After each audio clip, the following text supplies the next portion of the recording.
Psikopat itu banyak dibilang sebagai salah satu gangguan kejiwaan. Tapi bagaimana jadinya jika psikopat itu adalah seseorang yang mengerti tentang kejiwaan? Ya, hal ini terjadi di Amerika. Seorang psikolog dengan paras tampan bernama Ted Bundy ternyata adalah seorang psikopat sadis yang telah banyak membunuh wanita cantik. Tidak hanya itu, ia juga mengoleksi potongan kepala dari para korban yang disimpan di apartemennya. Ted Bundy adalah seorang pembunuh berantai, pemerkosa sekaligus seorang nekrofilia. Ted Bundy memiliki kelainan seksual di mana dirinya gemar memerkosa mayat yang menjadi korban pembunuhannya. Kasus pembunuhan berantai Ted Bundy merupakan kasus kriminal paling mengerikan dalam sejarah Amerika Serikat. Hingga dirinya tertangkap, terhitung bahwa Ted Bundy telah membunuh sebanyak 36 wanita pada tahun 70-an. Ted Bundy lahir di Burlington, Vermont pada 24 November 1946. Ia adalah anak yang lahir di luar pernikahan. Untuk menutupi rasa malunya, sang ibu terpaksa harus merahasiakan bahwa Ted adalah anaknya. Kakek dan neneknya mengaku bahwa Bundy adalah anak mereka dan sang ibu dikenalkan sebagai kakak perempuannya. Saat mengetahui fakta bahwa orang yang selama ini dikenal sebagai kakak adalah ibunya sendiri, Ted menjadi sangat syok dan mengalami kejatuhan mental. Sang ibu kemudian menikah lagi, tetapi hubungan Ted dengan ayah tirinya tidak pernah berjalan mulus.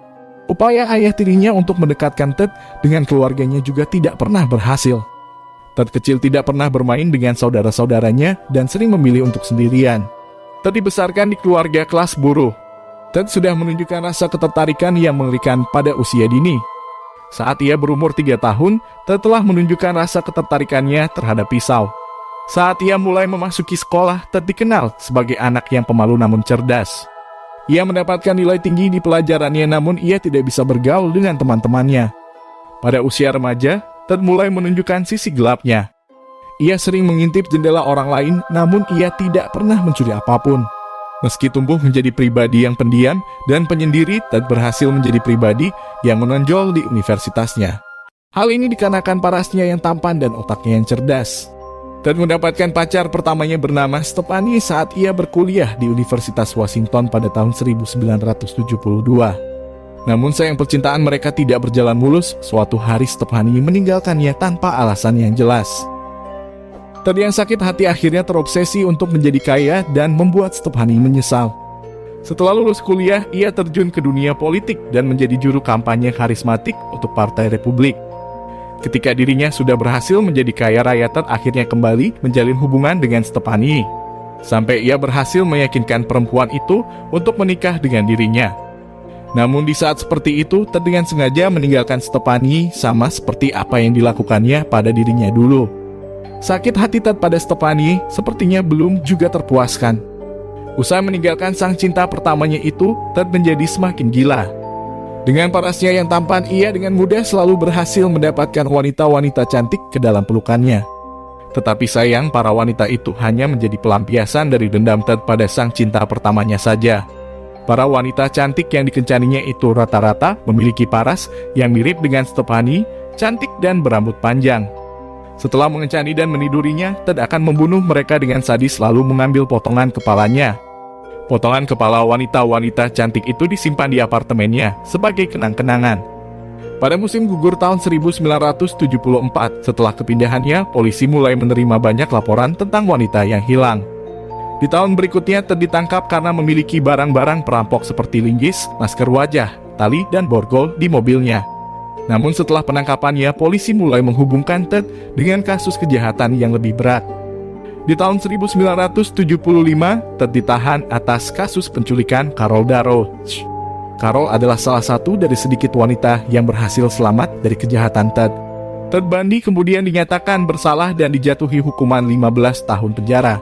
Sayangnya di tahun 1977, Ted berhasil melarikan diri sebanyak 2 kali. Saat itu ia didakwa atas tuduhan pembunuhan terhadap seorang wanita muda di Colorado. Saat di perjalanan menuju perpustakaan gedung pengadilan, Ted melarikan diri untuk pertama kalinya dengan cara melompati jendela. Namun, ia berhasil ditangkap kembali setelah 8 hari melarikan diri. Pada Desember 1977, Ted berhasil melarikan diri untuk kedua kalinya dengan cara melubangi langit-langit di sela tahanannya. Hal ini memberikan kesempatan bagi Ted untuk melakukan aksi brutalnya kembali. Setelah berhasil kabur untuk kedua kalinya, Ted pun pergi ke Tallahassee, Florida. Pada malam hari di tanggal 14 Januari 1978, Ted masuk ke asrama mahasiswi Chi Omega di Florida State University. Di sana ia menyerang 4 wanita muda dan membunuh 2 di antaranya.